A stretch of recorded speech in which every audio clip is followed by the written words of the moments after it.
Le goût de la Côte-Nord, animé par Gabriel Darvaux. Ce podcast est produit par Tourisme Côte-Nord. Épisode Le goût de la Côte-Nord aujourd'hui. On vous fait découvrir à travers ces épisodes des entreprises qui sont dans pas mal tous les secteurs de notre magnifique région. Et aujourd'hui, pas mal, je pense qu'il y a beaucoup de gens qui la connaissent. Les produits sont beaucoup aimés. J'ai avec moi André Morin, copropriétaire et directeur de production pour la microbrasserie Saint-Pancrace. Salut André! Salut! Ça va bien? Ça va très bien, toi, Gabriel? Ben oui, ça va super bien. Je suis vraiment contente de te recevoir ici parce que je suis une fervente amatrice de la bière de la microbrasserie Saint-Pancrace. Donc, je suis contente d'en apprendre plus sur l'entreprise, sur les personnes aussi derrière l'entreprise. Justement, André, c'est ma première question. Parle-moi un peu de l'histoire de la microbrasserie. Bien, la microbrasserie Saint-Pancrace, écoute, on oublie toujours combien de temps. Je pense qu'on va faire 8 ans cet été. Donc, et on a démarré comme plusieurs brasseries en région avec un brewpub au centre-ville. Si vous venez sur Place La Salle, c'est là que tout a démarré. 2013, on a démarré à cet endroit-là et évidemment, le nom pour nous, Saint-Pancrace, qui est un nom vraiment identitaire à la région, une région de grande baie, une région de fjord, une région qui est entre autres colonisée par les bateaux. Donc, la baie Saint-Pancrace, qui est à proximité, est une baie emblématique, entre autres, pour les voiliers, pour le transport maritime de l'époque. Pas le transport des Chinamax d'aujourd'hui, là, le transport maritime de l'époque. Donc, on s'est vraiment inspiré de ce lieu-là, qui est un lieu où on retrouve aussi bien des chutes d'eau douce, de l'eau salée, la forêt boréale. Donc, ce mélange d'environnement-là, autant salin que terrestre, que forestier, nous a toujours inspiré beaucoup. Donc, c'est parti de ce concept-là, la microbrasserie Saint-Pancrace. Et évidemment, en 2017, bien là est venue l'usine. Comment vous avez commencé justement à choisir les aromates? Parce que ce qui distingue aussi beaucoup la microbrasserie, ben, c'est le goût des bières qui est très emblématique de la Côte-Nord. Donc, comment vous avez justement choisi les accords que vous alliez faire pour développer vos premières bières? Certaines bières n'ont pas nécessairement d'essence nord-côtière dedans, mais ont une intention nord-côtière. Donc, on dit souvent que nous, on fait des accords bière-lieu, bière-moment. Et puis, c'est vraiment ça. Donc, quand on réfléchit au développement d'une nouvelle bière, soit qu'on va immédiatement réfléchir on est où en région, sur la Côte-Nord, et dans quel contexte. On va parler aussi, ben, tu en as un peu parlé, mais les noms que vous donnez justement Ouais. à vos bières, c'est des noms très particuliers aussi qui représentent justement la Côte-Nord et elles ont chacune une histoire particulière aussi. Oui, on s'amuse beaucoup avec les histoires des lieux. Il y a une part de vrai, il y a une bonne part de faux. À vous de démêler tout ça. Mais le nom est vrai. En tout cas, le nom, c'est toujours des lieux, des endroits, des items, des objets qui sont nord-côtiers, là, donc qui font partie des connaissances. C'est ce que les gens, souvent on dit, c'est ce que les gens ont dans leur cabanon, c'est ce qui traîne dans le fond du terrain. Puis nous, c'est important de représenter par les lieux, de faire voyager les gens.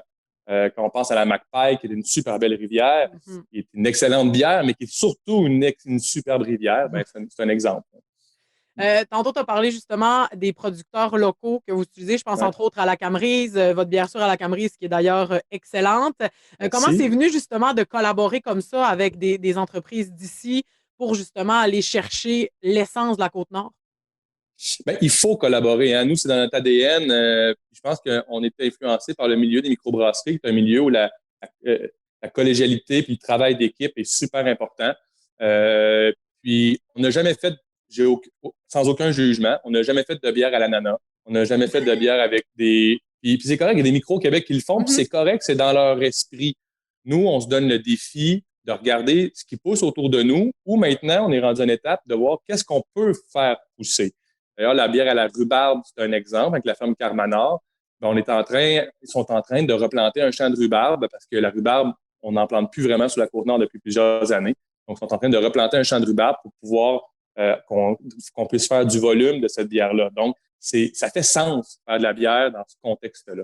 globalement, là, comment justement on fait de la bière sur la Côte-Nord? Ben, on doit ça de la même façon que tout le monde, mais je suis sûre que c'est une histoire différente pour vous autres. Pour nous autres, c'est plus cool. Ben, en fait, faire la bière, hein, c'est une base de céréales. On travaille beaucoup avec des entreprises québécoises là, qui vont produire de l'orge, du blé, entre autres. Donc, c'est une base de céréales maltées qu'on va en fait faire une espèce de gros gruau pour extraire le sucre de cette céréale-là. Et puis là, il va y avoir le processus de faire bouillir ce sucre-là. Et à ce moment-là, quand on est en l'ébullition, qu'on appelle, on va vraiment rajouter des aromates. Donc, beaucoup de houblon, qui est la plante aromatique numéro 1 dans la bière. Donc, une bière qu'on fait, qui est la traite, à ce moment-là, on va se permettre de rajouter du myrique baumier, par exemple, qui est cueilli ici, même du genévrier, pour donner une touche nord-côtière. Donc, ça, c'est vraiment la partie cuisson. Après ça, on refroidit ce liquide-là. Puis là, on va injecter des levures, des fruits, si on veut en rajouter, tout ce qu'il faut pour que la bière fermente, puis donne ses arômes. Par exemple, la tête de cheval, qui est une bière à l'argousier, ben, c'est en fermentation qu'on va rajouter beaucoup d'argousier de la Côte-Nord. Puis là, ben, le sucre de l'argousier va se faire consommer, transformer en alcool. Puis là, on va avoir une super belle bière acide qui va goûter l'argousier puis qui va avoir sa base de bière. Donc, c'est un mariage entre des techniques traditionnelles, brassicoles, puis une connaissance du territoire, puis on mélange les deux ensemble pour faire les bières Saint-Pancras. Vous avez un pub qui est toujours ouvert. Vous avez aussi l'endroit où vous faites la bière. On appelle l'usine. L'usine, merci. C'est juste que je fouillais le nom pendant que je parlais. Comment vous réussissez à arrimer les deux? Justement, d'avoir des exclusivités au pub, d'avoir des exclusivités à la Côte-Nord. Comment vous réussissez là, à mettre un peu de tout ça en place? Bien, on se mentira pas, les exclusivités, c'est comme nos nananes au brasseur. Ouais. Nous, faire une bière spéciale, là, c'est notre gaz. On adore faire les bières régulières parce qu'on les travaille toujours, on s'amuse dedans. Mais quand on me dit, OK, on a un moment pour faire une bière spéciale, ben là, on a plusieurs mains qui se lèvent parce qu'on est 4 en production, puis tout le monde est vraiment habilité à faire ce genre de produit-là. Chacun notre tour, on a nos idées, puis on développe. Mais c'est ça, au pub, on a normalement 4 à 5 bières spéciales, vraiment pour le pub. L'été, on va fonctionner environ à 6 à 8 bières en canette sur les tablettes qui vont jouer là, de différentes sortes. 4 pas mal régulières, puis 4 autres qui vont se remplacer une et l'autre. Donc, c'est ce qui nous permet. Puis après ça, ben là, cette année, on rentre vraiment là, les bières de type lager qui sont vraiment des belles bières de soif d'été qui vont apparaître. Puis, ben, c'est ça, les bières barriquées aussi qui vont apparaître seulement en boutique pour cette année. Ouais. Puis en terminant, ben, si les gens veulent vous rejoindre, vous voir, où est-ce qu'on peut vous trouver, là, à part à Bécomo, là? Ben, en fait, sur notre site web, on a toute la liste des dépanneurs spécialisés parce qu'elle change. Je ne pourrais pas vous la donner toute là. Ouais. Elle change, mais les dépanneurs spécialisés partout au Québec est toujours mise à jour sur le site web. Mais il n'y a rien de mieux. C'est des très bons collaborateurs, mais il n'y a rien de mieux que venir sur la Côte-Nord. Ah oui. Et on a très hâte de faire. On va avoir d'ailleurs un beau lancement de produits, les 4 microbrasseries ensemble, au mois de mai. Donc, qui va être une belle occasion là, de voir comment les 4 brasseries qui travaillent ensemble, qu'est-ce que ça peut faire. Ouais. Hey André, merci beaucoup. Ben, merci à toi. Ce podcast était une production de Tourisme Côte-Nord. Si vous souhaitez commencer la planification de vos vacances dans notre coin de pays, on vous invite à visiter notre site internet au www.tourismecôte-nord.com, sur Facebook sur notre page Tourisme Côte-Nord ou bien sur Instagram Côte-Nord Québec. Au plaisir de vous croiser prochainement.